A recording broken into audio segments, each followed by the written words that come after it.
Hello fellow American history lovers and welcome to part 1 of my series on 10 things to see related to American history in London.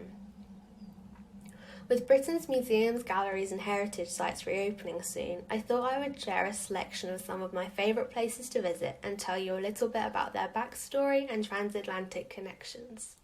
Number 1. The Whitechapel Bell Foundry. Established in 1570, the Whitechapel Bell Foundry in Shadwell, East London, is best known in Britain for recasting the bell which hangs in Big Ben. For American historians, however, the foundry is famously associated with the site of the signing of the Declaration of Independence and the United States Constitution, Independence Hall in Philadelphia. In 1751, when what was then known as the Pennsylvania State House was being constructed, Speaker of the Pennsylvania Assembly Isaac Norris informed London agent Robert Charles to order a bell for the tower from the foundry. This was the original Liberty Bell. The bell arrived on American shores in August 1752 and cracked on its first ring in Philadelphia.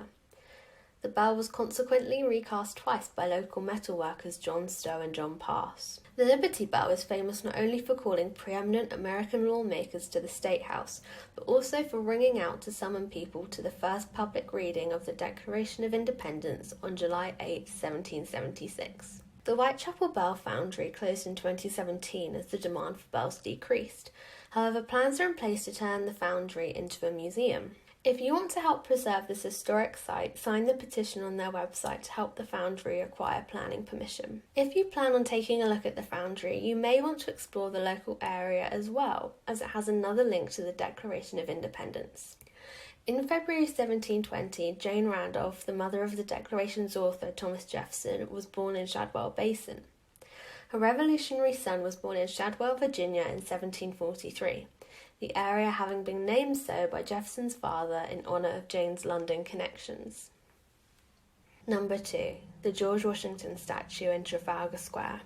In the 1780s, the French sculptor Jean-Antoine Houdon journeyed from France to the United States to sculpt General George Washington. The Virginia Assembly had tasked the ambassador to France, Thomas Jefferson, with procuring an artist to create a statue honouring the leader of the Continental Army. The Frenchman came at the recommendation of Benjamin Franklin, as he was pleased with busts he had made of him during his tenure as ambassador. The original statue is made of Carrara marble and stands in the rotunda of the Virginia Capitol building. The statue presents Washington in his military uniform standing against 13 fasces which represent the original 13 states. In 1920, the Commonwealth of Virginia gifted Great Britain and Ireland a bronze cast of the original, which was part of their collection made by the Gorham Manufacturing Company in Rhode Island. Standing on the right-hand side of the main entrance to the National Gallery, many historians like to point out the irony of Washington being placed in Trafalgar Square, which honours Horatio Nelson and his victory at the Battle of Trafalgar, which was of course part of the Napoleonic Wars. The United States famously did not provide support for the French during the French Revolution, despite the European country coming to the aid of the Continental Army during the War of Independence and helping to secure American victory. The French Revolution was a catalyst for the Napoleonic Wars, and Washington's place in the square, which honours the British defeat of French forces, always seems to be rather tongue-in-cheek to those who know their American history. It's even more ironic when you know that the Marquis de Lafayette gifted George Washington the key to the Bastille in hope of garnering American support. To this day, the key remains at Mount Vernon. Legend has it that since Washington never wanted to step foot on British shores, that soil was shipped in from Virginia to be placed under the statue. Number 3. Benjamin Franklin House on Craven Street. In 1757, Benjamin Franklin arrived in London as a colonial agent for the Pennsylvania Assembly. He had been sent to negotiate with the proprietors of the colony, the Penn family, about the subject of taxation. Franklin's stay was initially only intended to last for 5 months.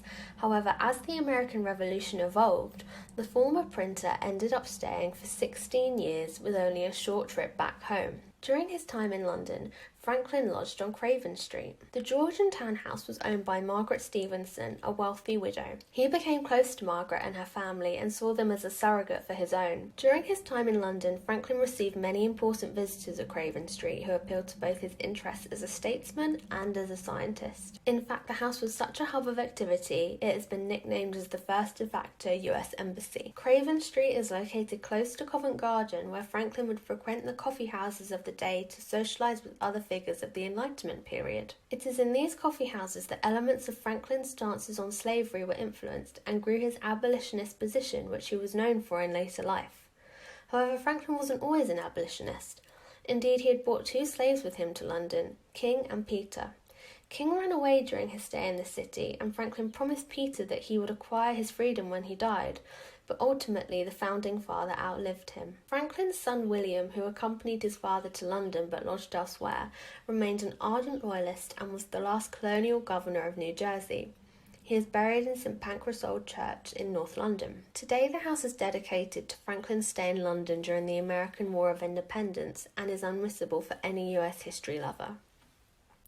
While you're on Craven Street, make sure to take a look at number 30. Between 1808 and 1809, former Vice President Aaron Burr lived here during his self-imposed exile in Europe following his fatal duel with Alexander Hamilton and his trial for the Burr conspiracy. John Quincy Adams and novelist Herman Melville also spent time on Craven Street. Number 4. St Bride's Church, Fleet Street. In 1501, Wynkyn de Worde set up the first printing press with movable type in the grounds of St Bride's Church on London's Fleet Street.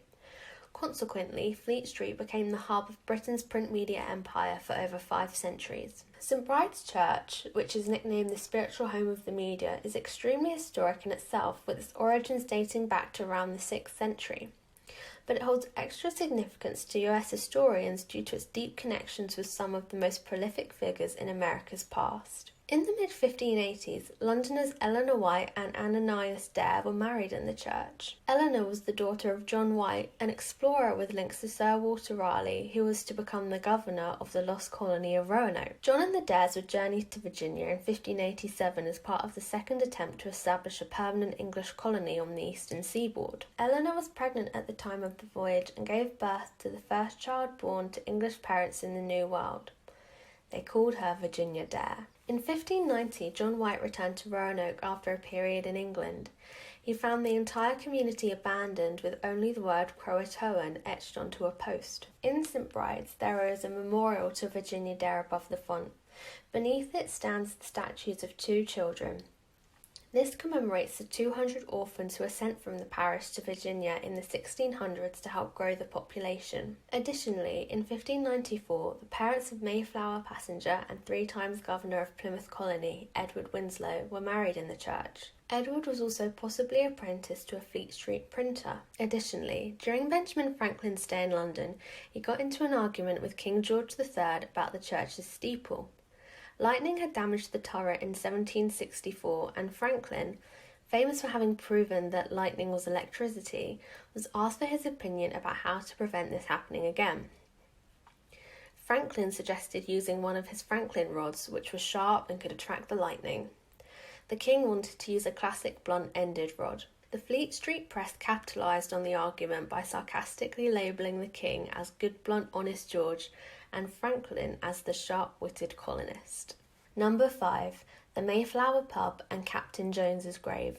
While the Mayflower is known for having departed for the New World from Plymouth on England's south coast, for roughly 65 of the passengers, their Atlantic voyage began from behind a London pub. Today called the Mayflower in an ode to its American history, the pub was like any other tavern in the city. However, it sits right on the edge of the Thames in an area called Rotherhithe. Rotherhithe was a popular spot for captains to harbour their ships as to avoid incurring taxes upriver, and the captain of the Mayflower, Christopher Jones, was part of this cohort. In 1620, he and the Mayflower were chartered to undertake the epoch-making voyage. In July, those who were not part of the Holland Congregation of Pilgrims, but who were still seeking life in the New World, boarded Jones's ship from behind the pub. Today, the Mayflower Pub is an American history lover's dream. Inside is dedicated to the Pilgrims and the voyage and is a must-see for any colonial American enthusiast. You can even sit on the jetty in the same spot where the ship sat 400 years ago. Across the road is St Mary's Church. Although the location of his grave is unknown, Captain Jones is buried there. In the churchyard is a monument to the captain from the Sons and Daughters of the Pilgrims. It features 2 figures atop a ship-shaped base. The older figure is turned east towards the Old World, while the young figure is turned west towards the New World.